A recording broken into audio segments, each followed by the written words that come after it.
आज हम बात करेंगे पृथ्वी की गतियां तथा सूर्य व चंद्र ग्रहण। पृथ्वी की गतियां, पृथ्वी के बारे में हम पढ़ेंगे किस तरीके से गति करती है, जो भी परिभ्रमण है, परिक्रमण है, और सूर्य व चंद्र ग्रहण किस तरीके से होते हैं वो भी देखेंगे इसके अंदर। इनसे रिलेटेड जो भी क्वेश्चन बनते हैं उनकी मैं 85 क्वेश्चंस लेकर आई हूँ जो इस टॉपिक से बनते हैं, और ये टॉपिक हमारा रीट एग्जाम में भी लगता है, तो बहुत ही इंपॉर्टेंट क्वेश्चंस लेकर आई हूँ मैं 85 क्वेश्चंस। तो शुरू करते हैं पहले क्वेश्चन से। पृथ्वी दिन किसे कहा जाता है? पृथ्वी दिन किसे कहा जाता है? घूर्णन के समय काल को पृथ्वी दिन कहा जाता है। अगला है, सूर्य की सीधी किरणें विषुवत वर्त पर किस दिन पड़ती हैं? सूर्य की सीधी किरणें विषुवत वर्त पर किस दिन पड़ती हैं? तो सीधी किरणें पड़ती हैं 21 मार्च को। अगला है, 21 मार्च और 23 सितंबर को पड़ती हैं। यहाँ पे सिर्फ 21 मार्च ऑप्शन में दिया हुआ है, तो 21 मार्च को। और 21 जून को कर्क रेखा पर सीधी पड़ती हैं, 22 दिसंबर को मकर रेखा पर। 21 जून को उत्तरी गोलार्ध में सबसे लंबा दिन होता है, क्योंकि 21 जून को जो है कर्क रेखा पर सीधा लंबवत पड़ता है जो सूर्य है। पृथ्वी की यह अवस्था क्या कहलाती है? तो पृथ्वी की यह अवस्था कहलाती है उत्तरी अयनात। एक कैलेंडर वर्ष के दौरान चंद्र ग्रहण की अधिकतम संख्या कितनी हो सकती है? एक कैलेंडर वर्ष के दौरान चंद्र ग्रहण अधिकतम 3 हो सकते हैं, अधिकतम संख्या 3 हो सकती है। दक्षिण अयनात के संदर्भ में असत्य कथन है, तो असत्य कथन क्या है इनमें से? तो वो है, कौन सा है संदर्भ में असत्य कथन? तो पहला हम देखते हैं, दक्षिणी ध्रुव सूर्य की ओर झुका होता है। तो दक्षिणी ध्रुव सूर्य की ओर झुका होता है। सूर्य की किरणें मकर रेखा पर सीधी पड़ती हैं। दक्षिणी गोलार्ध पर छोटे दिन एवं लंबी रातों वाली ऋतु होती है। और 22 दिसंबर को इस स्थिति को शीत अयनात या मकर संक्रांति कहते हैं। तो इन चारों में से जो असत्य कथन है वो ये है कि दक्षिणी गोलार्ध पर छोटे दिन व लंबी रातों वाली ऋतु होती है। नहीं, दक्षिणी अयनात के समय पर मकर रेखा पर जो है सूर्य सीधा लंबवत चमकता है, और उस टाइम पे दक्षिणी गोलार्ध में सूर्य होने के कारण छोटे दिन नहीं बड़े दिन होते हैं। चंद्रमा एक माह में पृथ्वी के साथ कितनी बार समकोण की स्थिति बनाता है? तो यहाँ पर ये चंद्रमा एक माह में पृथ्वी के साथ कितनी बार समकोण स्थिति बनाता है? 2 बार। चंद्रमा एक माह में 2 बार पृथ्वी के साथ समकोण की स्थिति बनाता है। पृथ्वी निम्नलिखित में से कितने दिनों में सूर्य का एक चक्कर लगाती है? तो पृथ्वी कितने दिनों में सूर्य का एक चक्कर लगाती है? तो ये हम सब जानते हैं, 365 + 1.5, मतलब ये जब 1 का चौथाई भाग, और जब ये 4 भाग मिल जाते हैं तो हर 4th वर्ष एक लीप ईयर होती है। इसलिए हमें मतलब सुविधा के अकॉर्डिंग हमने ये कर रखा है कि 3 साल तक 365 दिन और 366 डेज होते हैं एक लीप ईयर में, हर चौथे साल। और वैसे देखा जाए तो 365 1/4 दिन में सूर्य का एक चक्कर लगाती है। फर्स्ट ऑप्शन करेक्ट है हमारा। ग्लोब पर वह वर्त या गोला जो दिन व रात को विभाजित करता है उसे क्या कहते हैं? उसे कहते हैं प्रदीप्त या प्रकाश वर्त। अगला है, पृथ्वी के केंद्र और उत्तरी व दक्षिणी ध्रुव को मिलाने वाली कल्पित रेखा को कहते हैं। तो पृथ्वी के केंद्र तथा उत्तरी व दक्षिणी ध्रुव को मिलाने वाली रेखा अक्ष को अक्ष कहते हैं। ऋतुओं में परिवर्तन पृथ्वी की किस गति के कारण होता है? तो वो परिक्रमण गति के कारण होता है, जब वो परिक्रमा करती है सूर्य के चारों तरफ। तो घूर्णन परिभ्रमण गति के प्रभाव है। घूर्णन और परिभ्रमण एक ही बात है, जो अपने अक्ष पर घूमती है के प्रभाव हैं। इनमें से कौन से उसके प्रभाव हैं? अक्षांश व देशांतर का निर्धारण, दैनिक ज्वार भाटों में समय का अंतर, ग्लोब पर किसी स्थान पर स्थिति निर्धारण, उपयुक्त सभी सही हैं। सारे उसके प्रभाव के कारण ही है, घूर्णन और परिभ्रमण गति के प्रभाव हैं। पृथ्वी का सूर्य की एक परिक्रमा पूरा करने में समय लगता है। तो अभी हमने बात की थी 365 एंड 1.5, और उसको हम अगर एग्जैक्ट आवर्स में और मिनट्स में बताएं तो 365 5 घंटे 48 मिनट और 46 सेकेंड। ये हमारा ऑप्शन करेक्ट है थर्ड, कि अगर एग्जैक्टली घंटों में बताएं तो 5 घंटे 48 मिनट और 46 सेकेंड है। अगला है, यदि पृथ्वी घूर्णन नहीं करे अर्थात अपने अक्ष पर स्थिर रहे तो निम्न में से किसकी संभावना है। तो अगर एक ही जगह पे रहेगी, वो जो अपने अक्ष पर घूमती है 24 घंटों में जो दिन रात होती है, अगर वो घूर्णन ना करे तो क्या क्या हो जाएगा, किसकी संभावना है। सूर्य की तरफ वाले भाग, पृथ्वी का जो सूर्य की तरफ जो भाग होगा उसमें हमेशा दिन होगा, बिल्कुल सही। हमेशा दिन होने से वहां पर उस भाग पर गर्मी लगातार पड़ती रहेगी अर्थात गर्मी बढ़ जाएगी, बिल्कुल सही। दूसरे भाग में हमेशा अंधेरा रहेगा, जो सूर्य की तरफ नहीं होगा उससे ऑपोजिट डायरेक्शन में जो भाग होगा वहां पे ठंड पड़ेगी, बिल्कुल सही। इस तरह की अवस्था में जीवन संभव नहीं हो पाएगा, बहुत डिफिकल्टी होती है, मतलब अब जो दिन रात बन रहे हैं वो नहीं बनेंगे। तो उपयुक्त सभी सही हैं। पृथ्वी सूर्य से अपनी न्यूनतम दूरी पर होती है। पृथ्वी जो होती है वो सूर्य से, जैसे उसके चारों ओर परिक्रमण करती है, ये सूर्य है यहाँ पे, तो सबसे कम दूरी होती है। तो कौन से टाइम पे होती है सबसे कम दूरी, वो पूछा गया है। तो पृथ्वी सूर्य से अपनी न्यूनतम दूरी पर होती है 3 जनवरी को, और सब अधिकतम दूरी पर होती है 4 जुलाई को। 4 जुलाई को अधिकतम दूरी पर होती है और 3 जनवरी को न्यूनतम दूरी पर होती है। पृथ्वी का अक्ष एक काल्पनिक रेखा है जो इसके अक्षीय सतह से कितनी डिग्री का कोण बनाती है। पृथ्वी का अक्ष थोड़ा सा झुका हुआ है ना, एक कल्पित रेखा है जो इसके अक्षीय सतह पर कितने डिग्री का कोण बनाती है, 66.5 डिग्री का कोण बनाती है। चंद्र ग्रहण के दौरान चंद्रमा का लाल रंग निम्न में से किसके कारण से होता है। तो चंद्र ग्रहण के दौरान चंद्रमा का जो लाल रंग है वो पृथ्वी के वायुमंडल में धूल के कणों के कारण होता है। पृथ्वी के वायुमंडल में धूल के कणों के कारण होता है। पृथ्वी का ध्रुवीय व्यास कितना है, ध्रुवीय व्यास कितना है पृथ्वी का, ये पूछा गया है। तो ध्रुवीय व्यास है 12,714 किलोमीटर। पृथ्वी का ध्रुवीय व्यास है 12,714 किलोमीटर। अगला क्वेश्चन है, पृथ्वी एवं चंद्रमा के बीच स्थित अंतरिक्ष को कहा जाता है, क्या कहा जाता है। तो उसको कहते हैं सिसलुनर। पृथ्वी और चंद्रमा के बीच जो अंतरिक्ष स्थित है उसको सिसलुनर कहते हैं। लीफ वर्ष किसे कहते हैं। लीव वर्ष में अभी मैंने बताया था, वैसे 365.5 डेज होते हैं, लेकिन सहूलियत की वजह से 3 साल बाद में एक 366 डेज का एक साल होता है हर चौथे साल, और उसे लीप ईयर कहते हैं। तो ऐसा वर्ष जिसमें 366 दिन होते हैं, 366 दिन होते हैं।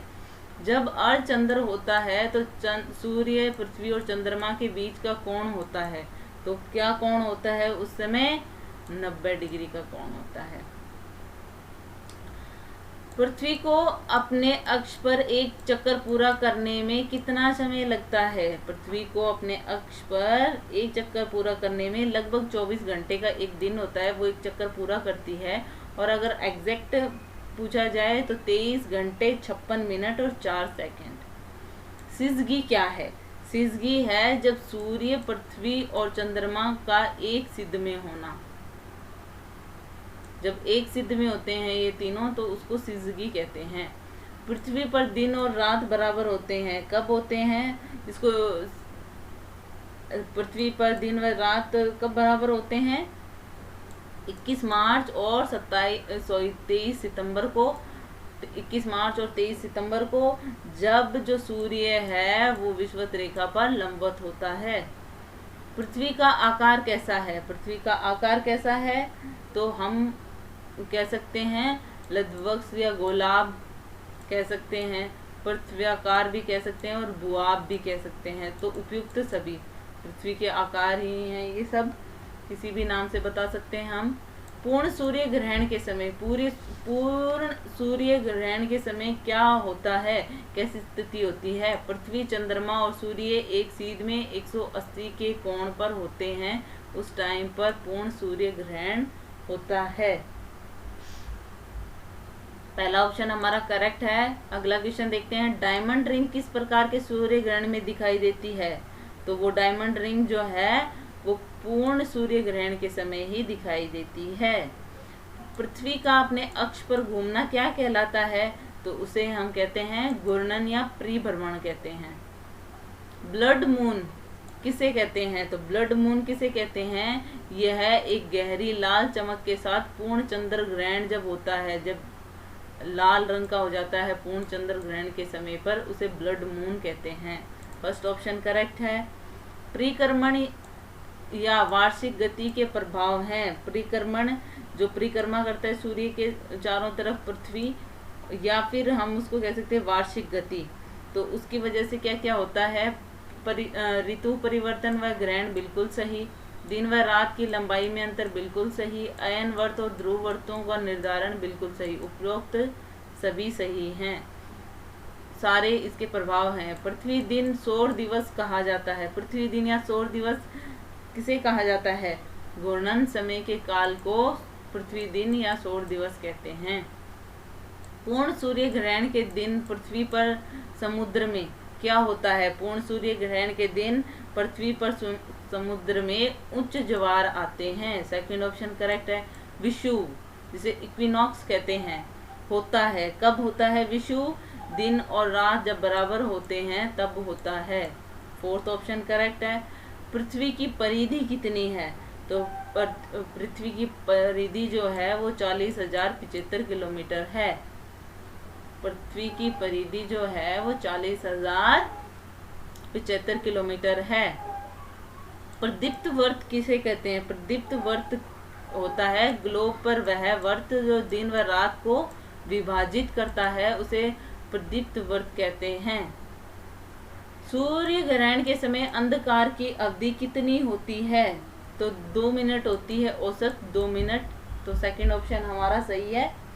पृथ्वी की परिक्रमण दूरी सदैव झुकी होती है। तो जो जिस पे परिक्रमण जो दूरी है वो कितनी झुकी रहती है पृथ्वी की? तो दीर्घवृत्तीय दूरी से 23.5 डिग्री पर। तो ये थर्ड ऑप्शन हमारा करेक्ट है। उपसौर और अपसौर की स्थिति किस कारण होती है? किस कारण से अपसौर और उपसौर की मतलब उत्तरायण दक्षिणायन के समय पे, तो ये किस कारण से होती है? पृथ्वी की परिक्रमण गति के कारण। सेकंड ऑप्शन हमारा सही है। 21 जून को सूर्य की लंबवत किरणें किस पर लंबवत पड़ती हैं? 21 जून को मैंने बताया था कर्क रेखा पर सीधी पड़ती हैं। पृथ्वी की सूर्य के चारों ओर गति को क्या कहा जाता है? परिक्रमण कहा जाता है। अपने ही स्थान पर घूमने को घूर्णन या परिभ्रमण कहा जाता है। जब सूर्य ग्रहण का एक ही पैटर्न हर 18 वर्ष 11 दिन 8 घंटे में दोहराता है तो ये किस रूप में जाना जाता है? तो ये जो सूर्य ग्रहण का एक ही पैटर्न हर 18 वर्ष 11 दिन और 8 घंटे में जब दोहराया जाता है तो इसे कहते हैं सारस चक्कर, सारस साइकिल। गर्मी में क्रिसमस का पर्व कहाँ मनाया जाता है? तो ये मनाया जाता है ऑस्ट्रेलिया में। उत्तरी ध्रुव पर स्थित तारा है ध्रुव तारा। अगला है सूर्य ग्रहण के समय क्या होता है? चंद्रमा पृथ्वी एवं सूर्य के बीच में स्थित होता है। मतलब स्थिति इस तरीके से होती है, ये सन है, ये अर्थ है और इनके बीच में जब मून होता है उस टाइम चंद्र ग्रहण के समय में ऐसी स्थिति बनती है। चंद्रमा पृथ्वी एवं सूर्य के बीच में स्थित होता है। निम्न में से कौन सा कथन असत्य है? तो असत्य कौन सा कथन है? तो असत्य है अपसौर की स्थिति 4 जुलाई को बनती है। मतलब जब उपसौर सबसे पास में, अपसौर जब दूर होती है पृथ्वी, तो उस समय पे अपसौर की स्थिति बनती है, 4 जुलाई को बनती है। बिल्कुल सही। उपसौर की स्थिति 23 सितंबर को बनती है, ये सही नहीं है क्योंकि ये 3 जनवरी को बनती है, यही असत्य है। तीसरा, जब पृथ्वी सूर्य से न्यूनतम दूरी पे होता है तो उसे उपसौर कहते हैं, तो ये बिल्कुल सही है। पृथ्वी सूर्य से न्यूनतम दूरी पर हो तो उसे उपसौर कहते हैं, और जब पृथ्वी सूर्य से अधिकतम दूरी पर हो तो उसे अपसौर कहते हैं। ये बिल्कुल सही है, बस ये है अपसौर 4 जुलाई को ही होता है, लेकिन उपसौर 3 जनवरी को होता है। तो यहाँ पे 23 सितंबर लिखा हुआ है, तो इसलिए सेकंड ऑप्शन हमारा जो है वो असत्य है। पृथ्वी का भूमध्य रेखीय व्यास कितना है? तो पृथ्वी का भूमध्य रेखीय जो व्यास है वो 12,756 किलोमीटर का है। अगले बात करें हम, पृथ्वी सूर्य के चारों ओर घूमती है, इस सिद्धांत को पेश करने वाले प्रथम व्यक्ति कौन थे? इस सिद्धांत को पेश करने वाले सबसे पहले किसने किया था? कोपरनिकस ने। प्रत्येक अमावस्या को सूर्य ग्रहण नहीं होता, क्योंकि जैसा कि हम जानते हैं कि अमावस्या को ही सूर्य ग्रहण होता है, लेकिन प्रत्येक अमावस्या को सूर्य ग्रहण नहीं होता।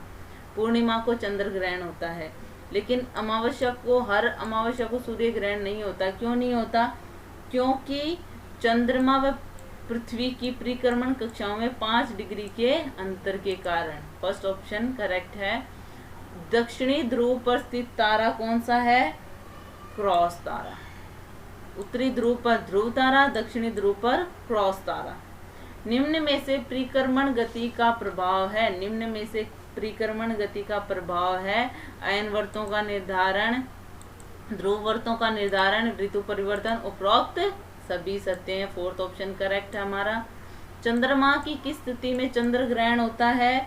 तो फुल मून, मतलब पूर्णिमा, फुल मून नाइट के दिन होता है। जब पृथ्वी, सूर्य और चंद्रमा एक सिद्ध में हो तो पृथ्वी बीच में हो तो होगा। जैसे एक सिद्ध में है दोनों, लेकिन बीच में अर्थ है हमारी और एक तरफ सन है, दूसरी तरफ मून है, तो उस समय पर क्या होगा? चंद्र ग्रहण होगा। निम्न में से कौन सा कथन असत्य है? असत्य कौन सा कथन है? सूर्य ग्रहण अमावस्या को होता है, बिल्कुल सही। चंद्र ग्रहण पूर्णिमा को होता है, बिल्कुल सही। एक कैलेंडर वर्ष में अधिकतम 7 ग्रहण हो सकते हैं, बिल्कुल सही। पृथ्वी अपने अक्ष पर पूर्व से पश्चिम दिशा में घूर्णन करती है, ये गलत है, क्योंकि पश्चिम से पूर्व की दिशा में घूर्णन करती है पृथ्वी। मध्य या अर्धरात्रि मतलब आधी रात का जो सूर्य है वो कहाँ पर दिखाई देता है? वो नॉर्वे में दिखाई देता है 21 जून को। निम्नलिखित में से किसका मत था कि पृथ्वी सूर्य की परिक्रमा करती है? ये मत किसने कहा था कि पृथ्वी सूर्य की परिक्रमा करती है? वराहमिहिर ने। पृथ्वी की गति निम्न में से कितने प्रकार की होती है? तो घूर्णन भी करती है अपने अक्ष पे और परिक्रमण भी करती है। उपरोक्त 2 प्रकार की। थर्ड ऑप्शन करेक्ट है। सूर्य ग्रहण में पूर्ण सूर्य ग्रहण की अधिकतम अवधि कितनी होती है? तो अधिकतम अवधि जो होती है वो 7 मिनट 40 सेकंड की होती है। उगते हुए सूर्य का देश किसे कहा जाता है? जैसे मध्य रात्रि के सूर्य का देश नॉर्वे को कहा जाता है, तो मध्य रात्रि का सूर्य दिखाई देता है, नॉर्वे में दिखाई देता है। तो उसी तरीके से उगते हुए सूर्य का देश कौन सा है? जापान। विषुव के संदर्भ में सत्य कथन है, विषुव के बारे में पूछा गया है इसमें, और सत्य कथन कौन सा है इनमें से? इस अवस्था में सूर्य की किरणें विषुवत वर्ग पर सीधी पड़ती हैं, बिल्कुल सही। ये कब कब होता है? 21 मार्च और 23 सितंबर को। पूरी पृथ्वी पर दिन और रात बराबर होते हैं, बिल्कुल सही। कोई भी ध्रुव सूर्य की ओर नहीं झुका होता है, बिल्कुल सही। उपरोक्त सभी सही कथन सत्य हैं। पृथ्वी द्वारा सूर्य की परिक्रमा के लिए लगने वाले समय की गणना करने वाले प्रथम भारतीय भूगोल शास्त्री कौन थे? किसने गणना की थी कितने समय में पृथ्वी चक्कर परिक्रमा लगाती है सूर्य की? भास्कराचार्य। भारत निम्न में से किस गोलार्ध में स्थित है? तो भारत हम सबको पता होना चाहिए और पता भी होगा, उत्तरी पूर्वी गोलार्ध में स्थित है। चंद्रमा पृथ्वी का उपग्रह है, ये है वह इसका व्यास कितना है? चंद्रमा पृथ्वी का उपग्रह है, ये हम सब जानते हैं, और इसका व्यास कितना है चंद्रमा का? 3776 किलोमीटर। पृथ्वी के चारों ओर परिक्रमा कर रहा कृत्रिम उपग्रह इसलिए पृथ्वी पर नीचे नहीं गिरता क्योंकि पृथ्वी का आकर्षण कैसा होता है? इसमें राइट ऑप्शन कौन सा है? क्यों नहीं गिरता है? पृथ्वी के चारों ओर परिक्रमा कर रहा कोई भी कृत्रिम उपग्रह पृथ्वी पर नीचे नहीं गिरता है उसकी सतह पे, क्योंकि पृथ्वी का आकर्षण जो है वो उसकी गति के लिए आवश्यक त्वरण प्रदान करता है। फर्स्ट ऑप्शन करेक्ट है। निम्नलिखित में से किसने सबसे पहले ये कहा था कि पृथ्वी गोलाकार है? सबसे पहले ये बात किसने कही थी? ये बात अरस्तु ने कही थी, अरिस्टोटल जिसे कहते हैं हम। अपने परिक्रमा पथ में पृथ्वी लगभग किस माध्य वेग से सूर्य के चक्कर लगाती है? तो अपने परिक्रमा पथ में जो पृथ्वी है वो 30 किलोमीटर पर सेकंड के हिसाब से इस माध्य वेग से सूर्य के चक्कर लगाती है, 30 किलोमीटर प्रति सेकंड के हिसाब से। किसने सुझाया था कि पृथ्वी का दूरी पर अवस्था बदलना जलवायु परिवर्तन के लिए एक कारक है? किसने कहा था? तो ये कहा था मिल्टन मिलन कॉलिच ने। निम्नलिखित तिथियों में से किसमें दोपहर को आपकी छाया जो शेडो होती है, परछाई होती है, सबसे छोटी होती है? तो कौन सी तिथियों में सबसे छोटी होती है? तो कब होती है? 22 जून को।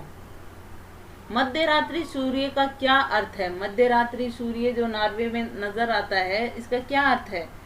इसका मतलब ये है कि सूर्य का ध्रुवीय वर्त में देर तक चमकना।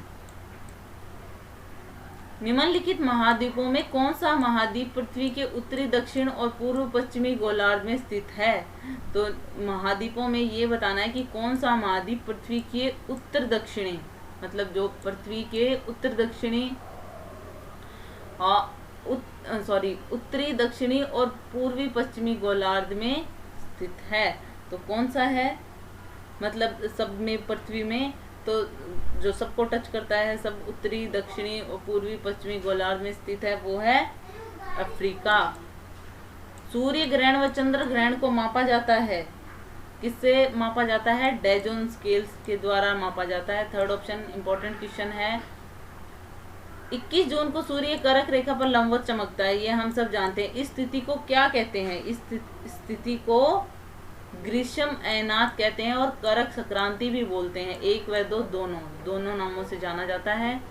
जब चंद्रमा पृथ्वी का चक्कर लगाते समय अपने कक्ष में पृथ्वी के सबसे समीप स्थिति में होता है तो उसे समीपस्थ स्थिति को क्या बोलते हैं? वो सबसे पास वाली स्थिति जो होती है, जब चंद्रमा पृथ्वी का चक्कर लगाते हुए सबसे पास वाली स्थिति में पहुंचता है तो उस स्थिति को क्या बोलते हैं? उसे बोलते हैं पैरिजी या सुपर मून या उपभू भी बोलते हैं और फुल मून भी बोलते हैं।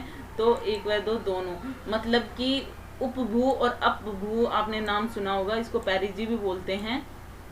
तो ये जैसे अपसौर और उपसौर होता है, उसी तरीके से चंद्रमा के लिए ये देखा जाता है। जब पृथ्वी सूर्य के चक्कर लगाती है तो अपसौर और उपसौर की स्थिति में होती है, और उसी तरह जब चंद्रमा पृथ्वी का चक्कर लगाता है तो पृथ्वी के जब सबसे पास में होता है तब उपभू होता है, और जब सबसे दूर होता है, दूर की स्थिति होती है, वो अपभू कहलाती है। जब सूर्य और पृथ्वी के मध्य चंद्रमा होता है, ऐसी स्थिति में सूर्य ग्रहण के दौरान देखने को मिलती है, उसे क्या कहते हैं? तो जब सूर्य और पृथ्वी के मध्य चंद्रमा होता है, सूर्य और सन और अर्थ के बीच में मून होता है, और इस स्थिति को हम जानते हैं सूर्य ग्रहण कहते हैं, और सूर्य ग्रहण के दौरान देखने को मिलती है, इसे क्या कहते हैं? युति। ठीक है, सेकेंड ऑप्शन करेक्ट है। अगला, जब किसी कैलेंडर माह में 2 पूर्णिमा वाले चांद हों तो दूसरी पूर्णिमा वाले चांद को क्या कहते हैं? तो दूसरी पूर्णिमा वाले चांद को क्या कहते हैं? Blue moon. ब्लू मून कहते हैं। कृष्ण पक्ष में चंद्रमा प्रति रात लगभग कितने समय देर से उगता है और शुक्ल पक्ष में प्रति रात कितने समय देर से डूबता है? तो ये हम सब जानते हैं। जब कृष्ण पक्ष और शुक्ल पक्ष होते हैं तो कृष्ण पक्ष में चंद्रमा जो होता है वो प्रति रात कितने समय देर से उगना स्टार्ट हो जाता है, क्योंकि तभी तो अंधेरा होता है ज़्यादा कृष्ण पक्ष में, और शुक्ल पक्ष में प्रति रात फिर वो देर से डूबना स्टार्ट कर देता है। तो ये कितने टाइम की बात है? ये कितने देर पहले होता है? ये कितने समय देर से उगता है, और शुक्ल पक्ष में प्रति रात कितने समय देर से डूबता है? तो कितनी देर से उगता है? 50 मिनट। प्रत्येक अमावस्या को सूर्य ग्रहण व प्रत्येक पूर्णिमा को चंद्र ग्रहण नहीं होता, क्योंकि चंद्रमा अपने अक्ष पर झुका हुआ है। ये क्वेश्चन हम देख चुके हैं 5 डिग्री पर। अगला है, वो पूर्ण सूर्य ग्रहण के समय सूर्य की परिधि पर किसकी संरचना निर्मित होती है? तो एक डायमंड रिंग की संरचना होती है जब वो एक रेखा में होते हैं 180 डिग्री पे, और उसको हम हीरक वलय भी कहते हैं। तो थर्ड ऑप्शन हमारा सही है, 1 व 2 दोनों। हीरक वलय भी कह सकते हैं, डायमंड रिंग भी कह सकते हैं। जब सूर्य और चंद्रमा के बीच पृथ्वी होती है तब चंद्र ग्रहण होता है, उसे और क्या कहते हैं? उसे कहते हैं वियुति। अब हम देखते हैं पृथ्वी का पलायन वेग क्या है। तो पृथ्वी का पलायन वेग क्या है? 11.2 किलोमीटर प्रति सेकंड। कोई चीज अगर फेंकी जाए पृथ्वी के बाहर तो उसका पलायन वेग इतना होगा, तब वो अंतरिक्ष में जाएगी, अदरवाइज वो वापस पृथ्वी पर आ जाएगी। तो इसका पलायन वेग 11.2 किलोमीटर प्रति सेकंड है। पृथ्वी की कक्षा पूर्णवर्त न होकर किस प्रकार की है? तो पूर्णवर्त ना होकर अंडाकार या फिर दीर्घवर्तीय भी कह सकते हैं। तो 1 व 2 दोनों। पृथ्वी पर एक लट्टू की भांति अपने अक्ष पर घूमने के कारण लगने वाला बल क्या कहलाता है? तो उसे केंद्र प्रसारक बल भी कहते हैं और अपकेंद्रीय बल भी कहते हैं। 1 व 2 दोनों। मतलब केंद्र प्रसारक भी का भी मतलब वही होता है, केंद्र से दूर धकेलने वाला बल, और अपकेंद्रीय बल। अपसौर और उपसौर को मिलाने वाली काल्पनिक रेखा सूर्य के केंद्र से होकर गुजरती है, उसे क्या कहते हैं? अपसौर और उपसौर को मिलाने वाली काल्पनिक रेखा सूर्य के केंद्र से होकर गुजरती है, उसे कहते हैं, क्या कहते हैं? एप्साइड रेखा। जब चंद्रमा पृथ्वी का चक्कर लगाते समय अधिकतम दूरी पर होता है तो उसे दूरस्थ स्थिति को क्या कहते हैं? उसे उपयुक्त सभी नामों से जानते हैं, वैसे उसको अपभू बोलते हैं। उपभू मतलब सबसे पास की स्थिति, और अपभू मतलब सबसे दूर की स्थिति। उसे एपोजी भी बोलते हैं, जैसे, और प्रकाष्ठा भी बोलते हैं, पराकाष्ठा।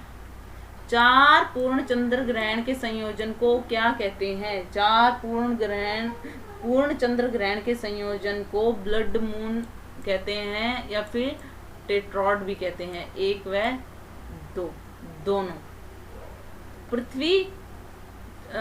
चंद्रमा पृथ्वी की एक परिक्रमा लगभग कितने समय में पूरा करता है? तो चंद्रमा जो है वो पृथ्वी की एक परिक्रमा कितने समय में पूरा करता है? 27 दिन 7 घंटे 43 मिनट और 15 सेकंड में। ये हमारा ऑप्शन सही है, फर्स्ट। पृथ्वी के किसी स्थान या मध्य को पुनः चंद्रमा के सम्मुख आने में लगभग कितना समय लगता है? तो पृथ्वी का कोई भी स्थान है, उसको पुनः चंद्रमा के सम्मुख आने में कितना टाइम लग जाता है? तो लगता है लगभग 30 दिन, 29 दिन 12 घंटे और 44 मिनट लगते हैं। ये थे आपके जितने भी क्वेश्चन बनते हैं, मैंने इन 85 क्वेश्चन में कवर करने की कोशिश की है। जो भी था आपका चंद्र ग्रहण, सूर्य ग्रहण से संबंधित और पृथ्वी की गतियों से संबंधित सारे क्वेश्चन मैं लेकर आई थी इसमें। आपके कितने क्वेश्चन करेक्ट हैं जरूर बताइएगा। Hope you like it. If you like it please hit the thumbs up button, please subscribe the channel, put your views and suggestion in comment box. So thank you.